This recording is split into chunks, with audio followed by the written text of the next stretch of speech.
petani. Ketika mendengar kata petani, kira-kira apa sih yang ada di pikiran kalian? Cakul, sawah, pahlawan kita semua, atau mungkin yang lainnya?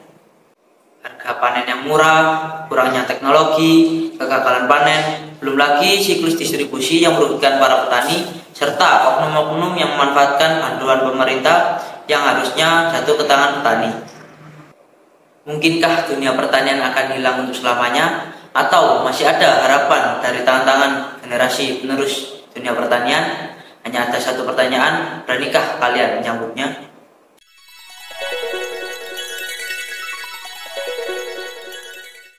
Halo semuanya, perkenalkan aku Akbar Bintang Permana. Di sini aku adalah mahasiswa pertanian jurusan agribisnis UPN Veteran Jawa Timur dari angkatan 2019. Salam kenal semuanya. Halo teman-teman, perkenalkan saya Evan Faik, mahasiswa agroteknologi UPN Veteran Jawa Timur angkatan 2019. Salam kenal teman-teman. Halo teman-teman, perkenalkan nama saya Rudi Jasiritonga, mahasiswa UPN Veteran Jawa Timur jurusan agribisnis angkatan 20. Terima kasih.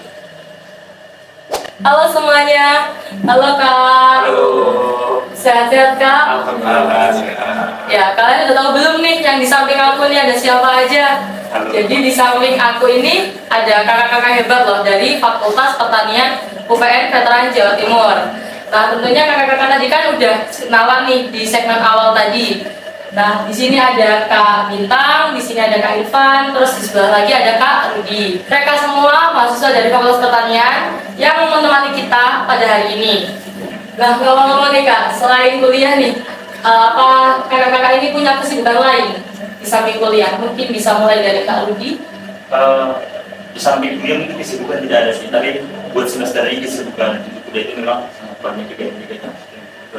Oh, mungkin banyak tugas ya Kak. Semester perlu lagi Kakak semester 5 ya? Ya, harus ada KKN seperti itu. Oh ya, semester ini mau KKN. Terus untuk Kak Irfan, Kalau selain kuliah, aku juga nyambil organisasi. organisasi apa nih Kak kalau boleh tahu? Kebetulan saya berada di BLM Fakultas Pertanian. Sebagai apa Kak? Di Yang BLM. menangis sama teman-teman sebagai ketua dan juga sama sebagai ketua saya. Wah, gimana nih teman-teman? Yang lalu kita hari ini hebat banget kan? Dihadiri oleh ketua dan wakil ketua BLM Fakultas. Nah, lanjut Kak Bintang, kesibukannya apa akhir-akhir ini? Iya, hampir sama seperti Mas Ipang. Aku juga berorganisasi. Di sini aku sebagai wakil Ipang di legislatif fakultas.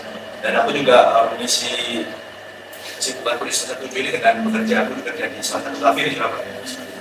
Oh, menjadi barista ya Kak? Iya, Di betul Surabaya. banget. Oke Kak, ngomong-ngomong nih, kita kan mahasiswa pertanian tuh. Nah, kalian tahu nggak sih hari ini tuh hari apa sih? Ini hari Sabtu. Iya, hari ini ada Sabtu. Mungkin ada yang spesial gitu hari ini? Iya, kita tanggal 24 September. Iya, benar. Kalau nggak salah itu hari peringatan hari tani. Hari Tani, benar banget Kak. Hari Tani ya Kak, udah tahu ya kalau hari ini hari Tani. Jadi guys, hari ini tuh tanggal 24 September kita peringati sebagai Hari Tani Nasional. Nah, tanggal ini tuh diresmikan oleh Undang-Undang Pokok Agraria pada tahun 1960. Nah, Hari Tani ini juga itu dibentuk untuk sebagai apa sih Hari Tani itu diadakan? Kenapa ada Hari Tani? Itu karena biar kita itu bisa mengingat perjuangan para petani mulai dari zaman dahulu sampai zaman sekarang, bagaimana cara mereka itu mengembangkan pertanian di Indonesia sampai pada saat ini. Nah, karena hari ini adalah Hari Tani Nasional, jadi hari ini kita bakal ngobrol-ngobrol santai yang membahas seputar petani dan pertanian di Indonesia. Asik banget. Asik ya Kak ya? Nah, udah siap belum nih buat dibahas? Siap dong. Siap dong ya. Nah, yang pertama-tama nih yang aku mau tanyain, apa sih yang terlintas di pikiran kalian ketika kalian tuh mendengar kata petani? Petani ya. Iya, petani. Mungkin bisa dimulai dari Kak Bintang. Iya, kalau dari aku sendiri petani itu merupakan pahlawan bangsa seperti itu. Pahlawan bangsa ya Kak. Kalau Kak Irfan, Benar kata petani ini mungkin teman-teman juga nggak tahu ya, merupakan suatu singkatan dari, katanya sih singkatan dari penyangga tatanan negara Indonesia. Dari kalimat itu aja udah punya makna yang luas kalau menurut saya. wah aku baru tahu tuh kalau petani itu ada singkatannya ternyata ya. Di Google banyak kayak gitu. Oh gitu. Soalnya sampai saat ini aku baru tahu kalau ternyata ada kepanjangan dari petani itu sendiri. Nah, lanjut Kak. Kalau menurut aku, petani itu merupakan salah satu yang berwawasan tinggi dan mulia. Orang yang berwawasan tinggi dan juga mulia ya. Lanjut pertanyaan kedua ya Kak. Menurut kalian sendiri, bagaimana sih kondisi petani sekarang ini? Ya, tergantung kalau nanya dari petani apa. Karena kalau kita tahu petani sawit, kita mana dari petani sawit, mereka kan ya tahu sendiri lah potensi sawit di Indonesia itu seperti apa, pasti mereka sejahtera. Tapi kalau kita memandang dari petani pangan seperti petani padi ataupun jagung dan lain sebagainya itu ya, menurutku itu masih memprihatinkan kondisi seperti itu. Memprihatinkannya itu kayak gimana Kak? Ya mulai dari kalau kita memandang dari segi teknologi, dari kualitas SDM, dan dari ya pendapatan mereka lah seperti itu, menurutku itu masih memprihatinkan. Ini pandanganku ya. Oh iya, berbeda dengan petani sawit ya, yang Iya. jelas penghasilannya banyak banget karena sawit yang dihasilkan sangat Apalagi kalau sawit itu sampai ekspor. Oh iya. Lanjut Kak. Kalau tadi Mas Akbar Bintang melihat dari sisi komoditi yang dibudidayakan, mungkin aku mau membahas sedikit tentang kondisi petani, utamanya buruh tani ya. Aku bisa menyebut belum kondisi yang baik-baik saja kalau buruh tani, karena para buruh tani ini dia nggak punya lahan, namun dia menjadi suatu pekerja atau menjadi petaninya dari si pemilik lahan. Jadi mungkin saya pernah mengambil sampel dari beberapa petani atau buruh tani yang aku kunjungin, yang upah mereka itu belum sebanding dengan jerih payah yang mereka keluarkan. Oh jadi karena mereka itu adalah buruh tani ya, mereka kan bukan yang memiliki lahan itu sendiri. Betul. Jadi mereka yang hanya mengolah saja dan gaji mereka itu nggak setimpal menurut kakak ya dengan pekerjaan mereka yang berapa jam juga biasanya berat ya. Ya pagi sampai sore bisa. Wah, kasihan ya kak ya, berarti kondisi petani sekarang itu, terutama petani di sektor pangan. Terus kalau Kak Rudi? Kalau kondisi petani Indonesia itu ya mungkin kita hampir sependapat sih. Mungkin generasi muda itu kalau memandangnya petani Indonesia ini masih tergolong sangat rendah ya dibandingkan negara-negara lain. Padahal di Indonesia ini kan kita tahu negara yang subur ya, negara yang kaya akan alam seperti itu. Tanaman apa pun dapat berkembang besar, bisa tumbuh seperti itu. Tapi kok kenapa bisa negara kita ini enggak strategis di dalam dunia pertanian belum bisa mampu seperti itu ya? Mungkin itu sih sumber daya manusianya yang mungkin masih kurang, jadi yang masih memprihatinkan Indonesia itu kira-kira seperti itu. Jadi bukan salah Indonesianya ya, tapi salah sumber daya manusianya sebenarnya. Bukan masalah siapa dan salah siapa, tapi memang ini kondisi yang harus kita sadari masing-masing, harus menjadi tanggung jawab kita bersama ke depannya ini seperti apa. Tidak ada sektor apapun yang disalahkan dalam hal ini, kira-kira seperti itu. Oh iya, benar banget Kak. Oke, pertanyaan selanjutnya nih Kak. Sebagai mahasiswa pertanian nih, kalian sendiri tuh bangga nggak sih jadi mahasiswa pertanian? Yang dimana mahasiswa pertanian kan biasanya sering dianggap remeh ya sama orang-orang gitu. Ya kan, sering nggak sih kalau kalian jurusan apa, pertanian, loh kok pertanian, kayak gitu. Kalian gimana sih? Kayak gitu. Iya, kalau aku sendiri kayak yang kamu tanya itu kalem sendiri aku. Dulu aku pas ketika masih maba di UPN ini, ada temanku kan dia anak fakultas hukum. Terus ditanya, kamu masuk fakultas apa? Katanya, pertanian gitu lah. Kamu mau jadi petani katanya gitu. Kamu mau nyakur. Terus aku bilang dia, kamu apa? Gak ada petani kamu gak makan.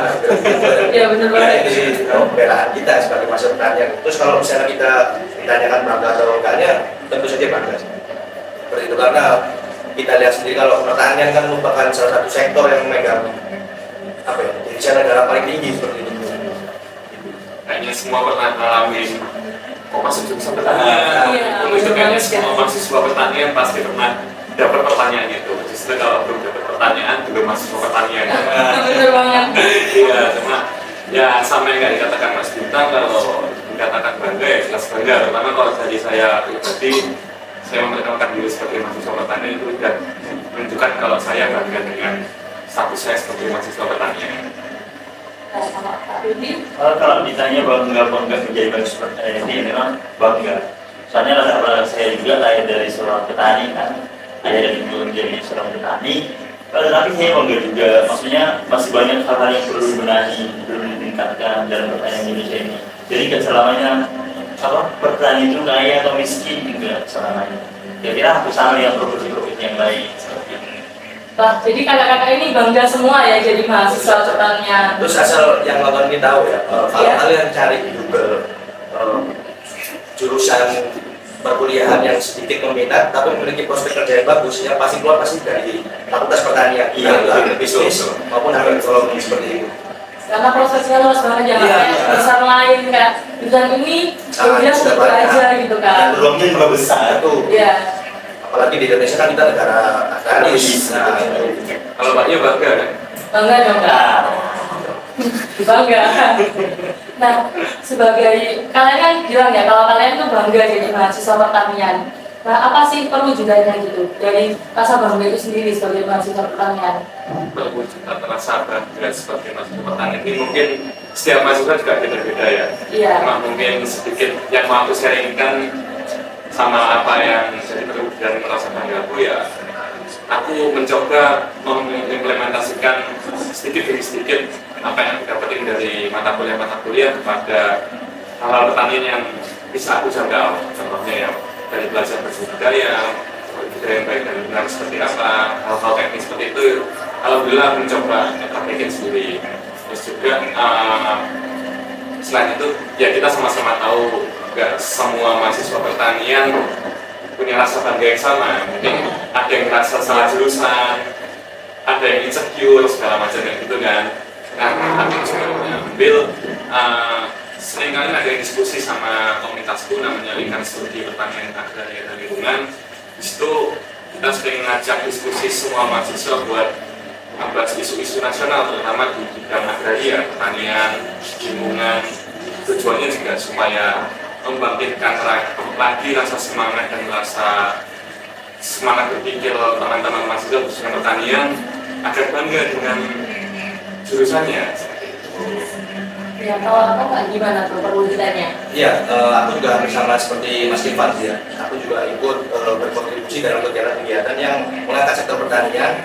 Terus aku juga ini keinginanku sih, ingin membantu mengangkat isu-isu pertanian karena aku rasa ini isu pertanian itu selalu disampingkan seperti itu.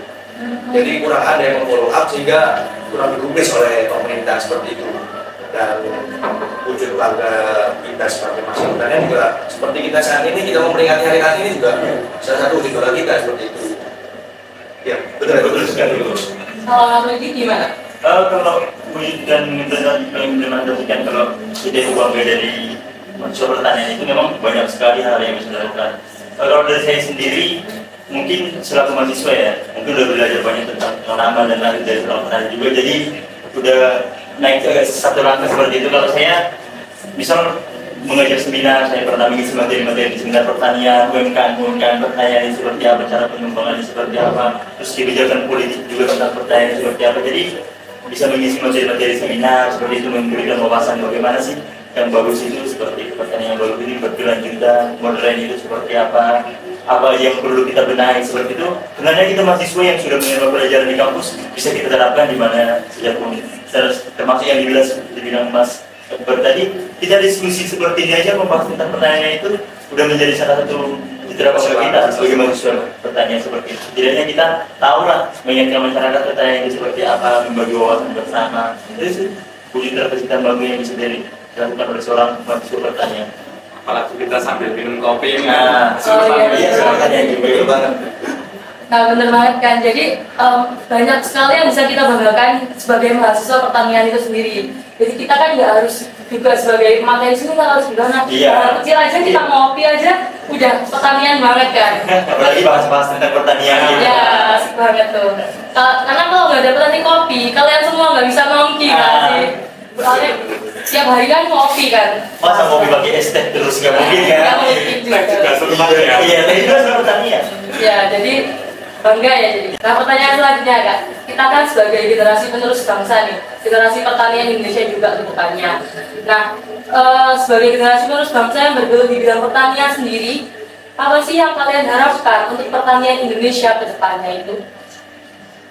Kalau bicara harapan dari mahasiswa pertanian terhadap pertanian di Indonesia, tentunya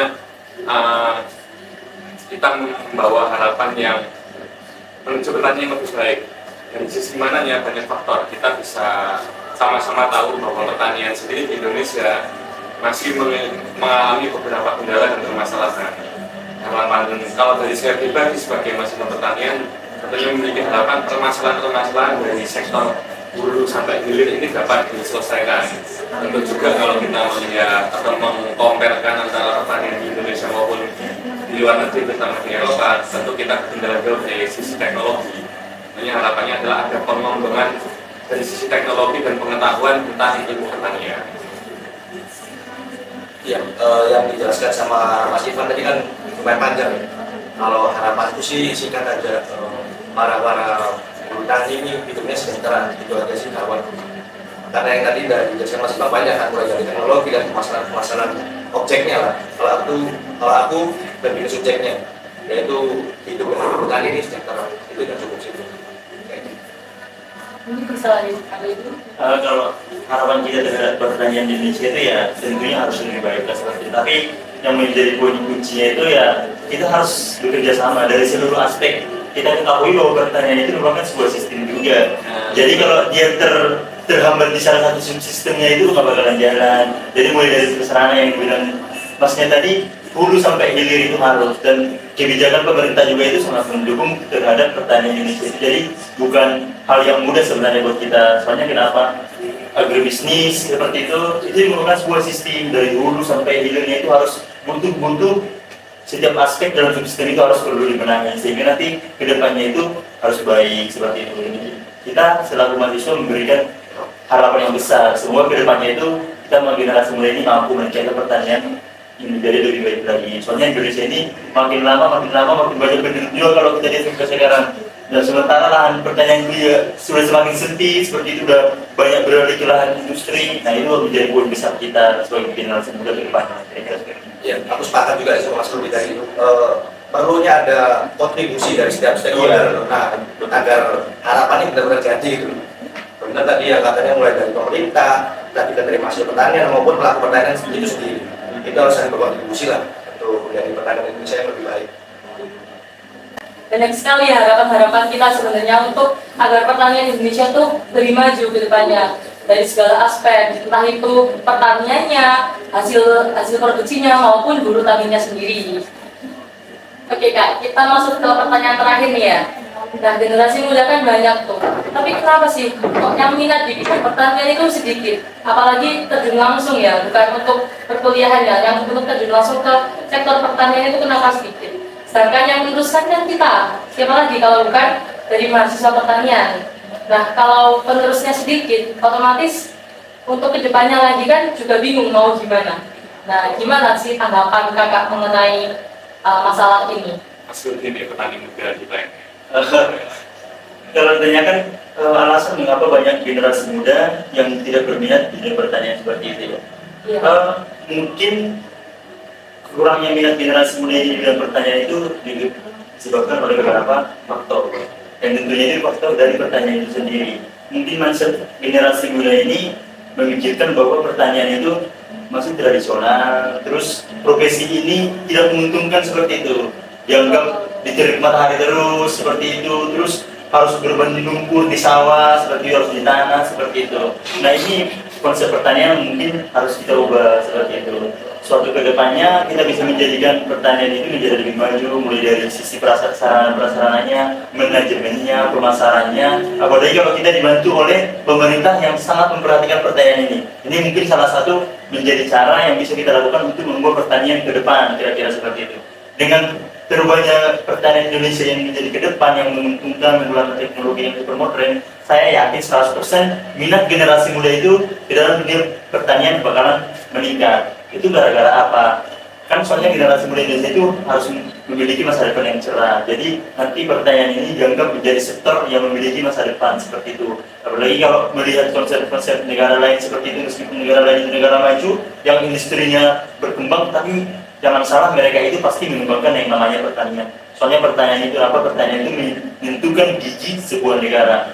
Banyak seperti Indonesia itu sekarang masih banyak anak bayi yang stunting gara-gara kekurangan gizi. Padahal Indonesia itu kaya akan kelautan, pertanian kaya, semua ada di Indonesia, bahkan semua tanaman bisa dapat tumbuh di Indonesia kan. Tetapi kok sumber daya Indonesia ini masih nggak bisa, itu gara-gara apa? Sumber daya manusianya kita itu masih kurang. Jadi butuhnya peranan pemerintah di mana membantu generasi muda ini dalam pendidikan seperti itu, menyediakan fakultas-fakultas pertanian di setiap universitas, memenuhi fasilitas agar sumber daya manusianya generasi muda ini meningkat sehingga dapat memberikan wawasan terhadap petani dan mengembangkan pertanian cara yang lebih maju lagi. Soalnya kenapa Bung Karno pernah mengatakan seperti ini, berikan saya 5 pemuda maka saya akan guncang dunia, dan salah satunya itu pasti dari 5 pemuda itu pasti ada salah satu yang dari pertanian. Seperti itu sih kalau dari saya. Ya, kalau dari aku sendiri benar kata Mas Rudi, mindset generasi muda ini melihat pertanian ini terlalu tradisional, kita kotor-kotoran, kita panas-panasan dan lain sebagainya. Nah, ini juga nanti yang akan menjadi tanggung jawab kita sebagai mahasiswa fakultas pertanian itu mengubah mindset tersebut. Aku pernah lihat konten di TikTok ya, dia itu lulusan jurusan kedokteran, tapi dia jadi petani hidroponik, dan penghasilannya dia selama seminggu itu dia tuh hanya menanam kangkung, sawi, sama apa gitu, satu lubang. Dia dapat dalam 1 minggu itu omsetnya 2 juta, dan itu kan lumayan. Dan kalau semakin banyak mahasiswa-mahasiswa pertanian yang membuat konten-konten inspiratif seperti itu, saya yakin itu kan meningkatkan minat dari generasi muda ini untuk terjun ke dunia pertanian seperti itu.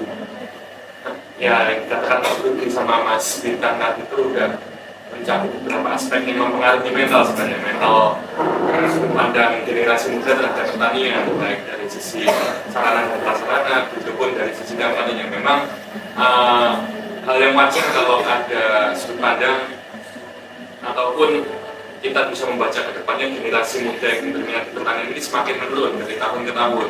Bahkan mahasiswa pertanian sendiri kadang merasa salah jurusan, gitu kan. Jadi setiap elemen masyarakat baik latihan perusahaan, petani, pemerintah, begitu mahasiswa memiliki peran dalam mengembangkan itu dan menjadikan suatu kampanye yang menarik buat generasi muda. Salah satunya tadi yang disampaikan sama Mas Bintang, kita bisa memanfaatkan berbagai macam teknologi yang paling update buat mengkampanyekan bahwa pertanian itu sekarang ya juga bisa dikatakan hal yang rendahan, katakan kayak gitu. Kadang beberapa generasi muda nggak mau terjun ke pertanian karena ya pandangnya masih seperti itu, takut, panas-panasan, maunya kan yang kerja kantoran segala macam kayak gitu. Kita pertanian nggak kalah jauh juga sama industri-industri lain. Ya ibaratnya kan kayak kembali ke pertanyaan yang sebelumnya, kita ketika kita masuk fakultas pertanian aja kita diceng-cengin sama itu kan mindset udah kacau gitu kita pertanian. Itu sih mindset yang paling penting harus diubah agar generasi muda ini mau terjun langsung ke dunia pertanian. Dan satu lagi sih yang mungkin yang bisa diingat oleh penonton-penonton kita nanti ya seperti itu. Dan diingat profesi sebagai seorang petani itu tidak akan pernah punah. Soalnya kenapa? Di dalam dunia ini pasti ada makhluk hidup. Salah satunya manusia. Manusia itu tidak pernah berhenti untuk memakan makanan. Kalau dia nggak makan, pasti meninggal. Dan itu salah satu yang menunjukkan bahwa pertanian itu akan bakalan hidup terus. Kira-kira seperti itu. Setiap manusia bakal membutuhkan pertanian dari siapapun itu. Ya, sangat penting sekali industri pertanian. Oke Kak, kalau boleh aku simpulkan ya. Jadi yang terutama harus diubah itu mindset ya. Mindset dari orang-orang, semua orang harus mengubah mindset kalau pertanian tuh bukan yang seperti itu. Gimana caranya pertanian itu buat maju kalau kita terus-terusan berpikiran seperti itu, berpikiran pertanian cuma begitu, sepele. Ya, kita kapan majunya dan gimana caranya orang generasi muda mau maju, sedangkan mereka pun mikirnya pertanian tuh kayak gini gitu kan. Kita nggak bakal bisa maju kalau ada di tahap itu terus. Itu ya. Oke Kak, jadi untuk sesi tanya jawabnya aku rasa udah cukup ya sampai di sini. Gimana Kak? Seru gak ngobrol-ngobrol masalah pertanian ini? Kita diskusi Diskusi. Benar banget. Nah, di sini bakal ada sesi selanjutnya yaitu sesi yes or no. Gimana tuh? Nah, jadi kakaknya bakal aku kasih ini kertas yang isinya yes or no. Ini ya. Bisa aku kasih dulu. Gak ada mungkin ya? Nggak bisa ya. Bisa ya? Diminati lah mungkin. Langsung yes or no ya. Jadi rules-nya, cara mainnya, aku bakal nyebutin pernyataan, beberapa pernyataan. Nah itu kalau menurut kalian itu benar, kalian tunjukkan kartu yes. Kalau itu salah, kalian tunjukkan kartu no. Oke, paham. Oke, siap. Ya. Oke, mulai dari yang pertama. Usia petani Indonesia saat ini mayoritas adalah usia lanjut. Yes? Yes. Yes, kenapa tuh Kak? Kalau ini dari beberapa kali aku survei-survei ya, aku belum pernah ketemu petani muda.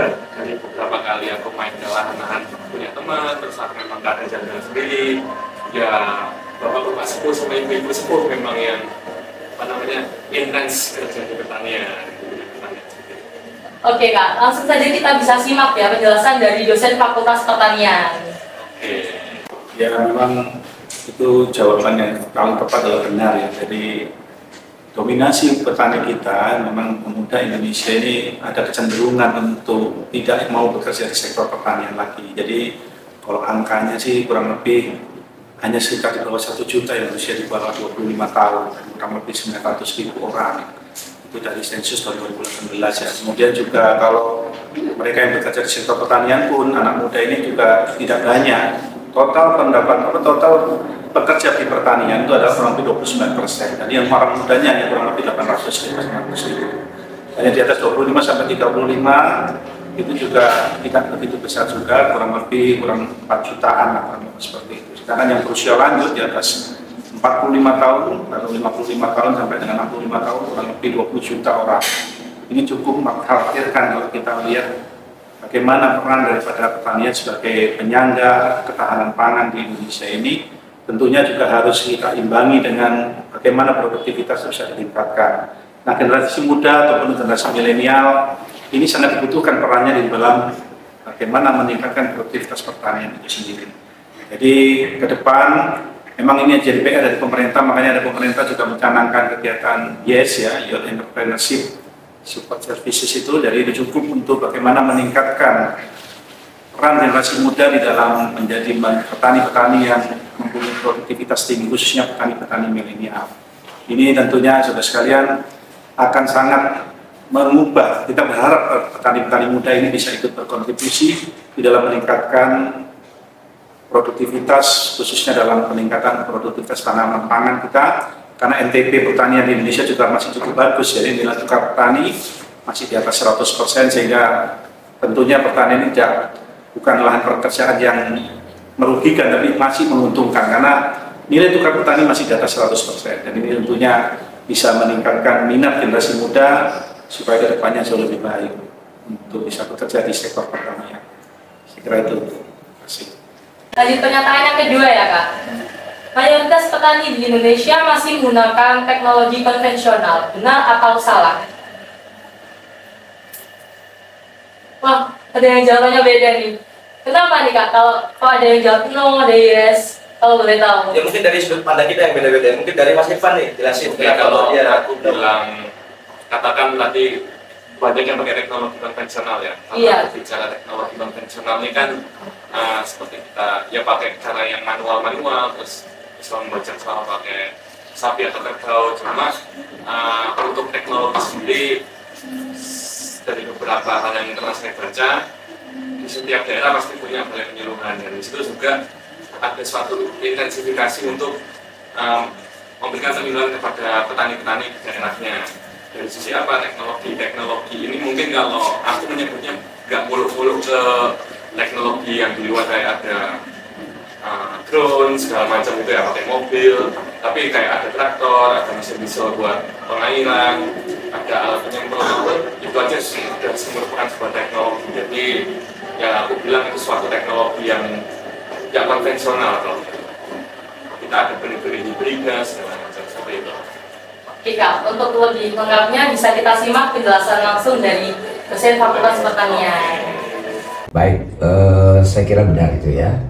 Jadi rata-rata petani kita ini punya banyak kelemahan ya, antara lain di modal, kemudian juga di teknologi, sarana prasarana dan lain-lain. Itu yang memberikan satu dampak kepada kondisi kinerja pertanian di Indonesia. Nah, kendala yang semacam itu bukan berarti bahwa tidak bisa ditanggulangi. Ada solusi, ya. Salah satunya pemerintah bisa memberikan satu bantuan, gitu ya, berikan penyuluhan, kemudian juga memberikan insentif, ada kemitraan yang bisa dilakukan dengan swasta sehingga petani-petani kita menjadi berdaya. Namun demikian, kalau kita bicara masalah teknologi, tentu saja ini akan berkembang terus. Tidak boleh kita biarkan terus-menerus seperti ini, karena kita tahu bersama bahwa kita sudah masuk pada revolusi industri 4.0. Nah, intinya di sana adalah petani kita harus semakin pintar, harus semakin cerdas, harus bisa memanfaatkan teknologi yang ada, sehingga peranan dari, kita tahu ada konsep ABG, Academician, Business, dan Government. Pemerintah, swasta bisa bekerja sama untuk memberdayakan ya petani kita ini. Secara umum, memang saya sudah sampaikan tadi, saya sependapat bahwa teknologi yang modern bukan berarti tidak ada di Indonesia, sudah ada, tetapi persentasenya masih kecil. Ya, dibanding dengan sebagian besar petani kita yang menggunakan teknologi secara konvensional, apalagi di luar Jawa. Ya, di luar Jawa itu masih banyak yang konvensional. Bukan berarti bahwa di Jawa ini tidak konvensional, artinya masih ada. Namun kita juga terkendala oleh skala ekonomi luas lahan. Ya, luas lahan kita semakin sempit, dan itu akan membatasi pemanfaatan. Tentu pertimbangannya adalah skala ekonomi, ya, economies of scale. Kalau kita menggunakan teknologi yang modern, tentu ini biayanya besar. Ya, petani kita rata-rata skalanya 0,3 sampai 0,5 hektar di Jawa, dibanding dengan di luar Jawa memang agak luas sedikit. Tetapi ini kalau ditanggung oleh petaninya sendiri, tentu saja ini tidak layak ya secara ekonomi. Untuk itu gabungan tani, kelompok tani menjadi kata kunci. Namun demikian, memang ke depan kita harus mengupayakan bagaimana adopsi teknologi bisa berjalan dengan baik, dan pemerintah bersama-sama dengan swasta bisa saling bersinergi, berkolaborasi untuk membantu para petani kita ini agar melek, agar mau, agar bisa melakukan adopsi terhadap teknologi, dan dia tidak gaptek kan istilahnya kan, tidak gagap teknologi. Pengalaman sekarang ini generasi milenial sudah mendampingi, memelopori, menginisiasi usaha-usaha di bidang agribisnis. Tentu saja ini menjadi satu upaya yang bagus, yang baik, sehingga bisa menularkan kepada petani kita agar dia bisa semakin familiar, semakin bisa beradaptasi dengan teknologi yang baru yang akan bisa memajukan dan mengembangkan agribisnis di Indonesia. Oke Kak, kita lanjut ke pernyataan yang ketiga. Indonesia saat ini merupakan negara produksi beras terbesar di dunia. Benar atau salah? No. Oke, kalau boleh tahu kenapa nih Kak, kok no? Jawabannya itu, mengapa Indonesia bukan merupakan negara terbesar pertama penghasil beras terbanyak di dunia itu, gara-gara yang pertama itu ditempati oleh negara Cina. Jadi sekitar 164 juta ton. Itu untuk data 2020-2021. Yang kedua disusul oleh India. Yang ketiga ada Bangladesh. Yang keempat ditempati oleh Indonesia. Tapi data Bangladesh sama data kita itu tipis perbedaannya. Kalau Bangladesh itu 34,6 juta ton, kalau kita 34,5 juta ton, seperti itu. Nah, tapi ini menjadi salah satu pembelajaran juga buat kita. Kenapa? Kita ketahui bahwa negara Cina itu merupakan salah satu negara terkuat sekarang di dunia. Itu karena apa? Kalau Cina itu mengandalkan ekonomi. Jadi sebenarnya kalau pertanian Indonesia itu kuat, dapat memajukan negara Indonesia juga dia kagumi orang negara lain dan ditakuti oleh negara lain. Karena sekarang perang itu bukan cuma sekedar perang militer, tapi ada perang ekonomi juga. Nah, jadi ini menjadi salah satu posisi yang strategis bagi Indonesia yang menempati peringkat keempat. Tapi kalau Indonesia dapat memperingkati lebih meningkat lagi, itu bakal menjadi hal yang strategis buat Indonesia. Dan itu dapat dijadikan oleh minat buat generasi muda biar gabung ke dunia pertanian. Mari kita sama-sama bekerja untuk meningkatkan pertanian Indonesia. Kira-kira seperti itu, Pak. Oke, Sepakat. sepakat ya. Oke. Jadi langsung aja kita simak penjelasan dari dosen Fakultas Pertanian. Jadi kalau terbesar memang tidak terbesar, tapi kalau masih besar itu tetap hitungannya masih besar ya, karena Cina tetap terbesar di dunia. Jadi Cina adalah dari 500 lebih juta metrik ton ya kebutuhan produksi beras di dunia. Cina menduduki nomor 1 dengan hampir 150 juta metrik ton. Kemudian diikuti oleh India, Bangladesh, baru Indonesia di nomor 4. Jadi Indonesia ini sekitar 34 juta metrik ton. Jadi nggak begitu besar dibanding China, India, dan juga Bangladesh. Nah, tentunya ini tantangan karena Indonesia katanya negara kepulauan yang tanahnya subur. Ini sebagai penopang beras di dunia, harusnya Indonesia, dan cita-citanya di tahun 2045 pemerintah kita mencanangkan Indonesia sebagai lumbung pangan dunia. Nah, ini tentunya harus kita support ya, kita dukung penuh keinginan pemerintah ini untuk bagaimana Indonesia menjadi lumbung pangan dunia di tahun 2045. Dan dengan apa yang dicita-citakan oleh Pak Menteri Pertanian dan juga Pak Presiden kita berharap sumbangsih generasi muda khususnya ini bisa meningkatkan produktivitas tanaman pangan, baik dengan pola pertanian modern ataupun dengan pola-pola tanam yang lain, dengan memanfaatkan seluruh potensi yang ada di Indonesia untuk bisa menopang ketahanan pangan khususnya produksi beras di tingkat dunia. Jadi tahun 2045 kita berharap cita-cita Indonesia sebagai lumbung pangan dunia bisa tercapai. Terima kasih. Oke Kak, masuk ke pernyataan keempat. Pertanian di Indonesia ini potensial dan dapat dikembangkan lagi. Benar atau salah? Yes. Yes, kenapa tuh Kak? Kalau menurut aku sendiri, seperti lagu zaman dulu yang kita tahu ya, pokoknya liriknya itu tongkat kayu dan batu jadi tanah pangan. Bahwasannya Indonesia itu subur itu gitu. Tongkat di tanah pun akan jadi tanah pangan gitu. Nah, mengapa bisa ditingkatkan lagi potensinya ya, bahwa negara kita ini sangat unggul untuk di sumber daya alam, cuma kita ini minus di sumber daya manusianya untuk mengolah sumber daya alam tersebut. Seperti itu. Coba saja untuk di sumber daya manusia kita juga unggul, pasti sumber daya alam yang kita miliki ini akan kembali untuk kita sendiri lah. Jadi Indonesia pasti bakal makmur dengan hal yang Oke, bisa langsung aja kita simak ya penjelasan dari dosen Fakultas Pertanian. Ya, saya kira benar ya.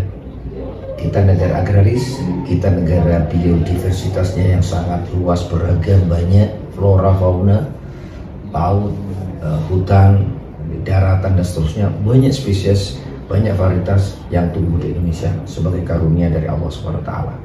Tentu sumber daya alam yang begitu banyak, yang begitu luas ini, yang begitu beragam harus kita kelola, ya. Karena menurut saya peluang ini harus ditangkap, kesempatan ini harus diambil, dan itulah keunggulan komparatif kita. Nah, pertanyaannya adalah, atau tantangannya adalah bagaimana keunggulan komparatif itu kita ubah menjadi keunggulan kompetitif, sehingga kita bisa memenangkan dalam persaingan dengan produk-produk negara tetangga kita, Malaysia, Filipina, Vietnam, Thailand, dan lain-lain. Karena selama ini yang kita kenal adalah produk-produk agribisnis itu dari Thailand misalnya kan, dari Filipina dan seterusnya. Ke depan itu harus ada upaya yang keras. Saya ingin mengatakan bahwa saatnya upaya-upaya itu tidak biasa, tidak ordinary, tapi harus kita lakukan adalah extraordinary. Apa itu extraordinary? Harus upaya-upaya yang luar biasa. Pendekatannya harus komprehensif, integral, dan holistik. Mulai dari hulu sampai hilir, pendekatan-pendekatan agribisnis itu menjadi kata kunci untuk pembangunan pertanian di Indonesia. Bukan hanya di sisi hulunya, tetapi bagaimana hilirnya juga. Kalau kita ingin memasarkan produk kita, ingin dikenal, maka terobosan-terobosan untuk international market, apalagi sekarang kita dihadapkan dengan digital marketing, online shop dan segala macam, itu harus kita kuasai. Informasi pasar menjadi kata kunci, ya. Karena Anda tahu bahwa di Indonesia ini kadangkala kita kalah bersaing karena kemasannya, karena kualitasnya, karena standarisasinya dan seterusnya. Ini harus terus-menerus bisa dilakukan, ya. Ada pendampingan, ada penyuluhan, ya, ada bantuan modal, ada pelatihan manajemen, gitu kan. Semuanya harus secara terintegrasi, secara simultan kita lakukan untuk daya saing produk-produk agribisnis Indonesia ini menjadi unggul, bukan hanya menjadi tuan rumah di dalam negeri, tetapi juga ke luar. Pasar ekspor harus kita kuasai. PDRB kita sudah mulai ada kontribusi, ya, tetapi harus ditingkatkan. Bukan tidak mungkin, sesuatu ini, agribisnis ini sangat potensial. Jadi kalau dikatakan tadi pertanyaannya potensial, prospektif, iya, potensial dan prospektif, ya. Karena kalau kita bicara agribisnis, itu adalah kita bicara masalah kebutuhan seluruh manusia di Indonesia. Tidak ada satu manusia pun yang hidup tanpa tergantung pada produk-produk agribisnis, sehingga peluang pasarnya sangat besar, sangat luas sekali. Dan ini sebagai generasi milenial, saya minta para mahasiswa itu bisa mulai dari sekarang mengasah pengetahuannya, menambah wawasannya, dan juga bisa menguasai. Tidak hanya lulus average, rata-rata, tetapi harus dilengkapi dengan keterampilan-keterampilan yang lain, bahasa Inggris, komputer, gitu kan. Teknologi informasi komunikasi ini menjadi kata kunci untuk memenangkan persaingan itu.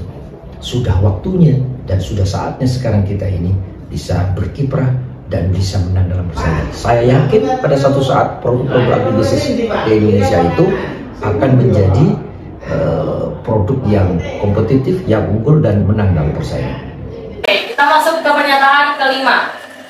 Ketahanan suatu negara ditentukan pada sektor pertanian, benar atau salah? Yes. Kenapa tuh, Kak? Kalau kita bicara ketahanan, Iya. tapi udah sempat dibahas juga sama Mas Rudi ngomongin seberapa pentingnya sih bidang pertanian ini bagi suatu negara. Kembali lagi ke kebutuhan pokok manusia itu butuh yang namanya makan, minum, makan dan kebutuhan pangan dari manusia itu ditunjang dari bidang pertanian. Kalau bidang pertaniannya ini enggak berhasil atau enggak dapat memenuhi kebutuhan hajat hidup manusianya, karena negara ini kacau juga. Oke, bisa langsung kita simak ya penjelasan dari dosen Fakultas Pertanian. Ya, kalau boleh saya katakan bahwa kalau kita bicara ketahanan nasional sebuah negara tidak hanya ditentukan oleh satu aspek, satu bidang. Makanya saya belum menjawab itu, ya. Apakah tetapi tidak ada satu negara pun di dunia, baik Jerman, Jepang, Amerika, yang mengabaikan pertanian. Artinya pertanian tetap menjadi andalan, menjadi fokus, menjadi titik berat di dalam pembangunannya, di dalam perekonomiannya. Tidak ada. Jepang tetap dia memproteksi, tetap dia melindungi, tetap dia memberikan insentif, ya. Kemudian Jerman juga begitu. Kita selama ini mengenal Jerman itu adalah negara yang high tech, modern dan seterusnya. Tapi tetap pandangannya, fokusnya, kemudian juga insentifnya, bantuannya, perhatiannya kepada dunia pertanian sangat besar. Australia, Amerika, ya, betapa banyak produk-produk mereka ini yang memiliki competitive advantage di samping comparative advantage.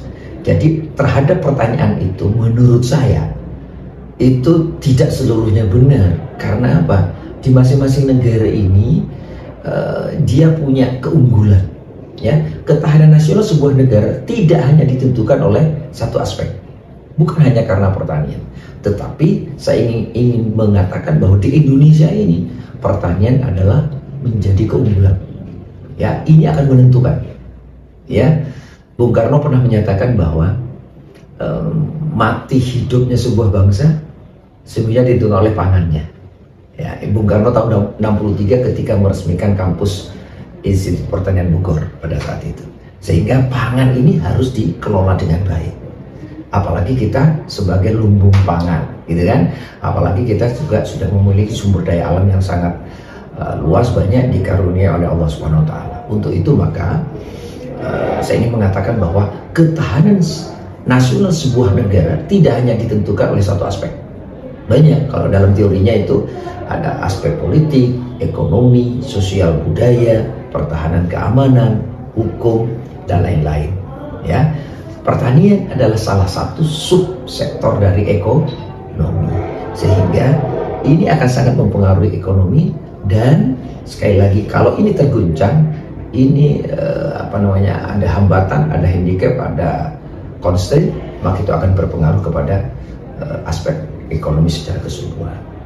Namun demikian, saya ingin katakan bahwa ketahanan nasional dari sebuah negara ini ditentukan juga oleh pelaksananya, operatornya, sumber daya manusianya, ya, bukan hanya militernya, bukan hanya TNI, polisinya, tidak.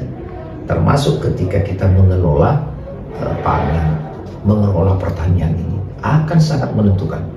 Makanya dari itu ada istilah food security, ketahanan pangan, ya kan? Ketahanan pangan satu negara itu penting untuk memenuhi kebutuhan dalam negerinya sendiri. Mestinya sebuah negara kalau bisa ada sumber dayanya harus diusahakan, sehingga kita tidak tergantung dengan impor, kita tidak tergantung dengan produk-produk pertanian pangan dari luar negeri. Seperti contohnya sekarang Ukraina dan Rusia. Ukraina itu kan penghasil gandum sampai yang lain-lain, ya kan? Begitu ini ada goncangan, ada perang antara Rusia dan Ukraina, wah, yang namanya perdagangan bisnis, agribisnis gandum itu terganggu. Nah, alhamdulillah kita ini tidak, makanan utamanya bukan gandum, kita ini padi. Gandum hanya untuk membuat roti dan segala macam. Negara-negara yang sangat membutuhkan bahan bakunya ini gandum, sangat-sangat terguncang, ya. Ada distorsi pasar, ada kelangkaan sumber dayanya, bahan bakunya tidak tersedia, sehingga mengakibatkan bahwa guncangan itu berpengaruh kepada stabilitas ekonomi, stabilitas keamanan, stabilitas nasional, ya. Banyak kemudian akhirnya orang-orang kemiskinan, kelaparan, gitu kan, menjadi bencana. Nah, kita tidak menginginkan itu. Dan saya yakin bahwa Indonesia ini sangat potensial, ya, di bidang agribisnis, di bidang pertanian dalam arti luas. Untuk itu, kepada mahasiswa yang menimba ilmu di bidang agribisnis, Anda sudah benar, ya, Anda sudah di jalur yang benar. Sudah pada on the track. Anda sudah benar. Tinggal sekarang bagaimana mengembangkan peluang-peluang, segera ambil, lengkapi, ya, dukung dengan keterampilan lain selain agribisnisnya, ya, karena itu akan sangat membantu, karena dunia persaingan yang akan datang semakin ketat, semakin sulit, ya, tenaga kerja juga begitu. Saya ingin berpesan bahwa agribisnis di Indonesia potensial, prospektif, dan mahasiswa yang menggali ilmunya di bidang agribisnis, insya Allah masa depannya cerah, gitu kan? Lanjut ke pernyataan yang terakhir ya, Kak. Apakah Indonesia masih layak untuk disebut sebagai negara agraris? Yes? No? Kenapa, Kak? Udah tidak layak? Kalau aku bilang nggak layak disebut sebagai negara agraris, karena ya kita sama-sama tahu dan juga banyak informasi diberitakan, lahan-lahan pertanian terutama ya, lahan pertanian sebagai media awal berbudaya itu sudah banyak yang beralih ke misalnya suatu lahan industri atau teman-teman terus juga seperti beberapa data yang nanti kita bincangkan, generasi yang berprofesi sebagai petani ini banyaknya sudah orang-orang tua, sedangkan generasi mudanya sangat sedikit. Jadi kita kalau dari situ aku bisa bilang kita punya juga banyak komoditi yang seharusnya bisa diproduksi masuk di Indonesia, tapi pada akhirnya kita masih mengimpor dari luar. Kalau sendiri, kenapa masih setuju? Kalau penduduk Indonesia itu masih negara agraris apa tidak? Kalau menurut saya mungkin ada perbedaan pendapat yang jadi hak kita masing-masing ya kan. Iya. Tapi kalau menurut saya mengapa bisa dikatakan seperti itu gara-gara kita harus meninjau dari beberapa aspek juga seperti itu.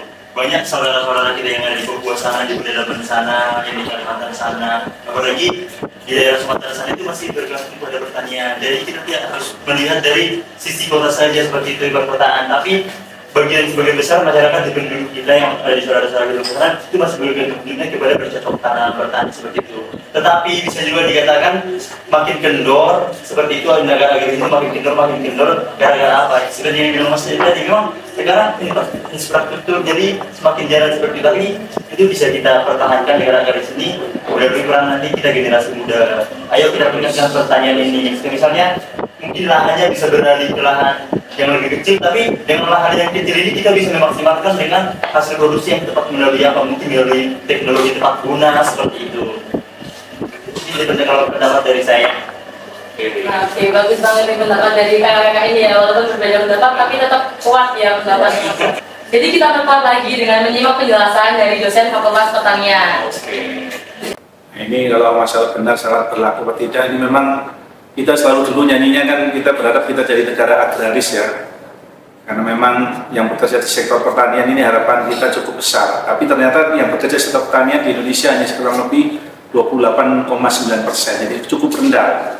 Dan kalau kita lihat lebih ngeri lagi, alokasi lahan kita dari 195 juta hektar di Indonesia yang dialokasikan untuk pertanian itu ada kurang lebih nggak sampai 20%. Beda dengan di Inggris ya, di Inggris itu 50% lahan luas kawasan Inggris itu dialokasikan sebagai lokasi pertanian. Nah tentunya ini agak sedikit membingungkan kita pengen jadi negara agraris karena memang negara kita ini potensi pertanian kita cukup bagus, tapi alokasi lahan ataupun bagaimana peruntukan lahan untuk lokasi pertanian ini masih sangat rendah dibanding negara-negara lainnya, Inggris ataupun negara-negara lainnya, bahkan dibanding Jepang aja kita masih kalah, padahal Jepang negaranya sangat kecil. Nah ini tentunya jadi tantangan untuk pemerintah kita di dalam kebijakan pembangunan pertanian nanti, ini harus bisa didukung sehingga cita-cita Indonesia sebagai negara agraris terbesar ini bisa kita capai, karena memang apa? Keunggulan komparatif Indonesia sebagai negara agraris ini memang tidak diragukan lagi. Negara kita sangat subur, apapun yang kita tanam insya Allah akan berhasil dan berproduktivitasnya tinggi. Nah ini tentunya harus harus digenjot ya upaya mewujudkan Indonesia sebagai negara agraris. Nah kalau kita 2045 tadi yang saya sampaikan sebelumnya adalah sebagai lumbung pangan dunia. Nah, julukan sebagai negara agraris minimal 50% kawasan Indonesia ini bisa dijadikan lokasi-lokasi lahan pertanian untuk mendukung cita-cita sebagai lumbung pangan nasional. Makanya ada beberapa konversi pun bagaimana alih fungsi lahan yang selama ini terjadi untuk kebutuhan non pertanian ini harus kita hentikan supaya jangan sampai alih fungsi lahan itu terus terjadi sehingga lokasi lahan-lahan pertanian yang diperuntukkan untuk mensupport kebutuhan pangan dunia ini akan tergantikan oleh peruntukan yang justru kontradiktif dengan cita-cita sebagai lumbung pangan di tahun 2045. Semoga kita ke depan di Hari Tani Nasional ini bisa kita wujudkan Indonesia tahun 2045 sebagai lumbung pangan dunia. Terima kasih.